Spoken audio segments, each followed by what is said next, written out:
Thank you. Cllr Foryszewski.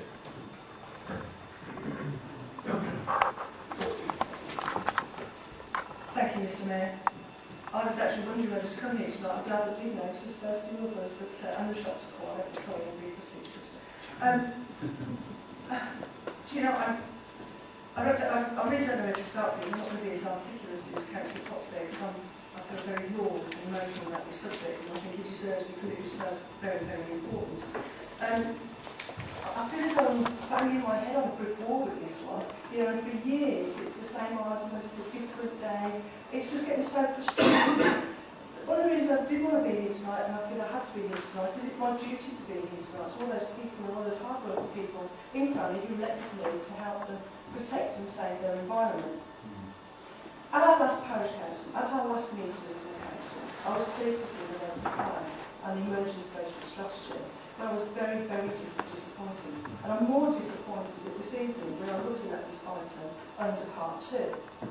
If you're going to have an item this important, you need to examine every single aspect to make sure it's right, evidence-based and sound. If this is what's emerging from the emerging local plan, then not much is emerging, sadly. We've got to get real, we've got to get a grip, we've got to move on with this. What's worrying for me is that are we really saying that we are waiting and hoping for the inspector's decision on the outstanding appeals, if allowed, will ensure that you get our 5 years supply? Are we not capable of doing that ourselves? Are we really expecting an independent inspector to do that for us? What are we doing in between? Have you thought about what would happen if an inspector dismisses one or all of the appeals? What's our backup plan? Do we have one? And what are we going to do to avoid? If we are now reliant on the inspector to make our decisions, what's the point of us being here? What's the point of the joint JCPs? Waverley should take the lead. Members of full council should make decisions. It seems we've lost our passion and our drive, and we're happy just to plod along. I'm not happy to plod along. I haven't plodded along for years, so I'm not going to stop now. I'm not going to hang on and do nothing. It's not an option. It's too risky going forward. So I'll ask again, and I'll do this with great respect. And this time, please, can I have an answer? Can we have a local planning seat? Can we be involved? And whilst we were waiting for appeals decisions, can we be proactive, creative, come up with a policy or policy that protects us for this out of control abuse of the planning system? Thank you, Mr. Mayor. Thank you.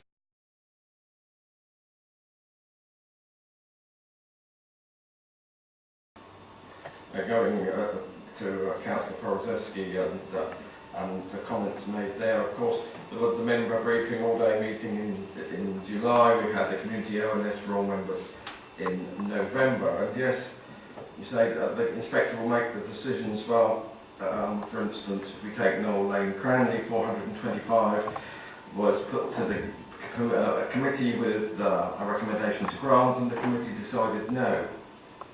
So that puts us down below the 5-year plan.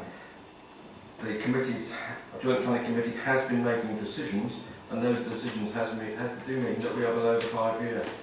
And had they not made those decisions, then we wouldn't be. So we can put forward a lot of sites, but that doesn't mean it will go through. Thank you, Mr. Mayor.